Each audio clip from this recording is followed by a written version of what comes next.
keep attacking. The enemy has to know he is not going to give up. You must break the soul of whatever the fuck is in front of you. That's what I realized. I was never breaking the soul of anything in front of me.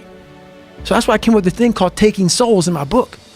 I started to devise ways to break a soul of a human being, of an object, of whatever's in front of me. If you keep on attacking something, nothing wants to stand in front of anything that is relentless. Nothing. Charging, and we start fueling off of that. We start fueling off the fact that, man, it takes 1 second of energy to steal everybody's. And then you have all the energy you need. That's all you need.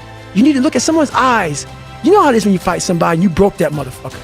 He's like, oh God, man, I don't want to go back to the next round. And you feel like, my God, I can fight all day. I can fight all day long. That's what taking souls is.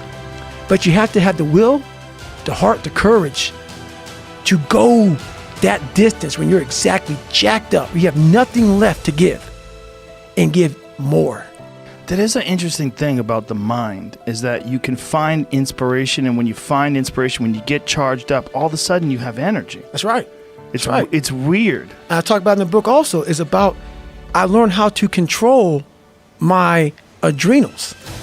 If you know how you get that fight or flight response when you get to move real quick. Yeah. And I started learning the mind a lot, how to get myself jacked extremely fast. Like in a horrible environment when everybody's miserable, I learned how to really find strength in the misery. When everybody's suffering, everybody's all poopy pants and their mentality's down and everything, I started just like, my God, this is where I shine. And I started using all that misery for tons and tons of drive and motivation to then lead people further. Because you can get a lot of power through misery. And once people see that, my God, Goggins is fucking going, then everybody says, roger that. Let me get my shit and go too. So I started realizing that if you can just find strength just a little bit longer, you will have a crew of people following you along the way.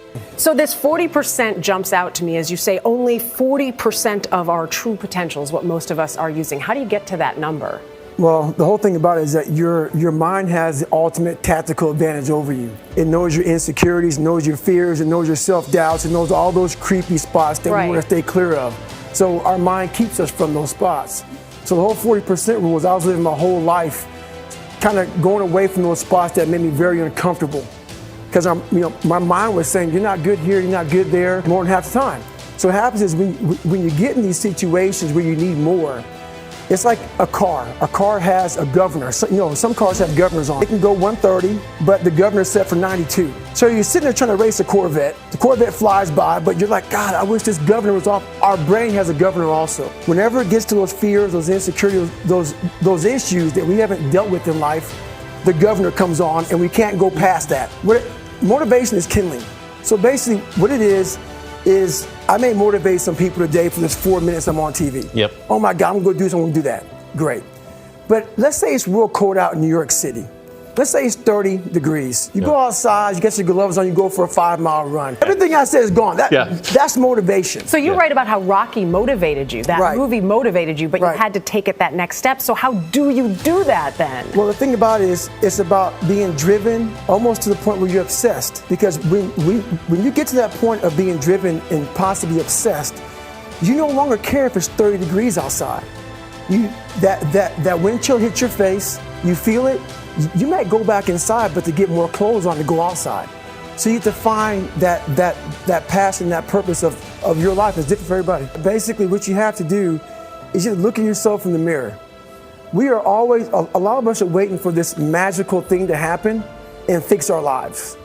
Like, for instance, a lot of things damaged my life. It wasn't just all me. It's your dad, it's your mom, it's your childhood, it's being bullied, it's so many things that we all have a story.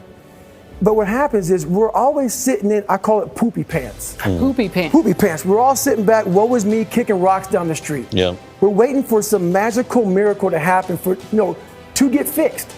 And that's not going to happen. And jump out of your comfort zone? You have to do that. You have to face all these things because they're not all yours to own.